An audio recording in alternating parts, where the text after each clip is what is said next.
సోమవారం Singareni collieries employees union CITU RG1 GDK 1 and 3 incline pit general body సమావేశం జరిగింది.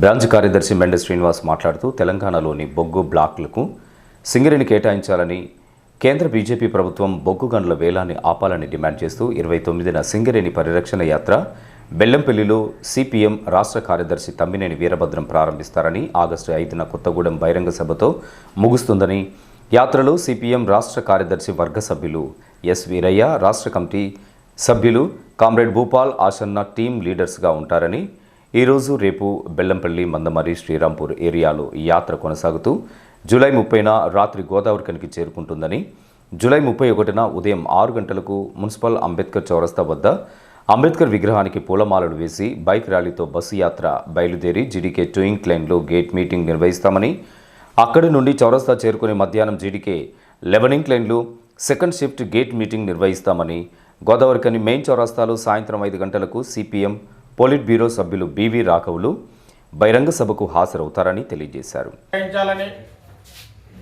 ఇప్పటికే కేంద్రంలోని బీజేపీ ప్రభుత్వం మూడోసారి అధికారంలోకి వచ్చిన తర్వాత మంచిర్యాల జిల్లా శ్రావణపల్లి బొగ్గు గనులు వేలం వేయడం జరుగుతూ ఉన్నది. ఈ వేలాన్ని వ్యతిరేకిస్తూ అన్ని ట్రేడ్ యూనియన్స్, వామపక్షాల పార్టీల ఆధ్వర్యంలో పెద్ద ఎత్తున ధర్నా కార్యక్రమాలు పెద్ద ఎత్తున జరగడం జరిగింది.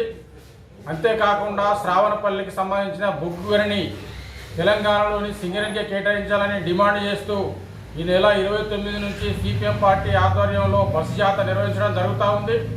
అది బెల్లంపల్లిలో తమ్మినేని వీరభద్రం గారు రాష్ట్ర కార్యదర్శి ప్రారంభిస్తారు.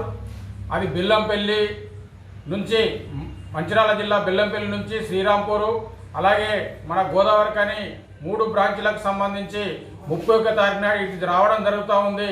ఆ 31 తారీఖు నాడు సాయంత్రం బహిరంగ సభ, పొద్దున గేటు మీటింగ్లు ఉంటాయి కాబట్టి కార్మికులంతా కూడా పూర్తి స్థాయిలో దీన్ని విజయవంతం చేయాలని చెప్పి సింగరేణి కాలేజ్ ఎంప్లాయీస్ యూనియన్ CITUగా కోరుతా ఉన్నాం. అనంతరం ఫిట్ కమిటీని ఎన్నుకోవడంతో పాటు సింగరేణి పరిరక్షణ యాత్ర గోడ పోస్టర్ను ఆవిష్కరించారు. దాసరి సురేష్ అధ్యక్షతన జరిగినటువంటి ఈ కార్యక్రమంలో ఆరపల్లి రాజమౌళి, సాయి కృష్ణ, సాగర్ శశి, రవి, నంది నారాయణ, పి సమ్మయ్య, దశరథ రెడ్డి, రమేష్, శ్రావణ్, సాగర్ తదితరులు పాల్గొన్నారు.